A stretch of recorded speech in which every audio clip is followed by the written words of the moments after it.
Hey Fervent friends, Joe here with another installment of our series on the book of Ephesians. Today we're going to be looking at Ephesians chapter 4, but before we do that, we quickly need to remember what we've looked at in the first three chapters, because today is kind of a turn in the letter. Chapters 1 through 3 are primarily about belief. It's about hashing out who we are individually and collectively as Christians because of what Jesus has done. And so we see that we are called children of God, that we've been invited into God's family because of God's amazing love for each of us. Again, some powerful beliefs of who we are and who we're called to be in Ephesians 1 through 3. Now here at the beginning of chapter 4, we see this word, therefore. This is kind of a transitional word that the rest of the book, chapters 4, 5, and 6, are going to be, okay, so how do we live out who we are in Jesus? If books 1 through 3 are about kind of our beliefs, chapters 4, 5, and 6 are about our practice, how we walk this out in our everyday lives.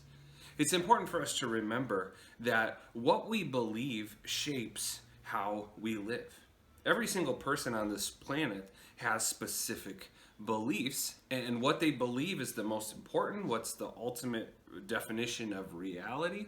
Those beliefs shape the how and why people live. So for us as followers of Jesus, if we believe that Jesus is king over everything, and that Jesus is the only source of forgiveness and a life to the full, well, those beliefs are going to shape how we live. And so it makes perfect sense that in chapter 4, the Apostle Paul starts detailing some of these practices, that both individually and as a community, we should look different because of our faith in Jesus, because of our beliefs. So he talks about how we live communally, that we should have humility towards one another, and love towards one another, and patience with one another.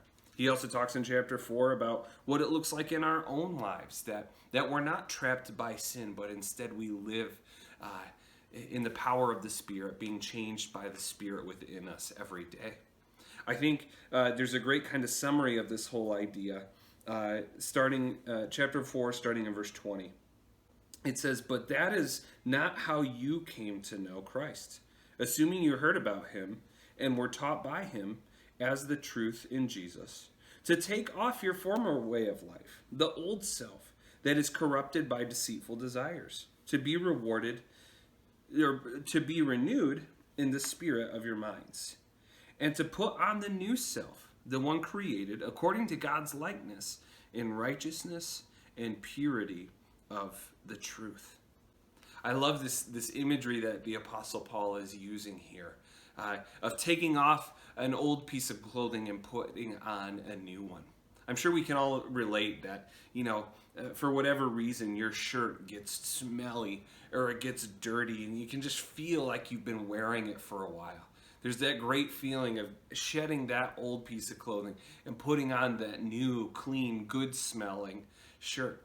And so he's kind of using this metaphor here to kind of help us understand what's happening in us every day as we follow Jesus. That every day as we put our trust in Jesus and seek after him and allow his Spirit to work within us, God is in the process of removing all the junk that's in our lives, the baggage, the things that we do that are based out of selfishness and sin. And instead, we're putting on that new and clean shirt. We're being renewed to be made to look more like Jesus, to live the way that God created us to live, loving him, loving others, caring for the world around us. So I want to encourage you as we look at all of this to consider this, to consider what's something in my life that represents my old life before I knew Jesus that I need God's help in shedding and getting rid of. And then another good question to ask is, and then also what's something in my new life in Jesus that I think God wants to see more of in my life. Talk to God about those things. Talk to other people about those things. And I believe he'll be faithful to not only show you those things, but through his power, help you grow into those things. That's what I've got for us today. I love you guys. I miss you a ton. I hope you're doing well. I'll talk to you soon.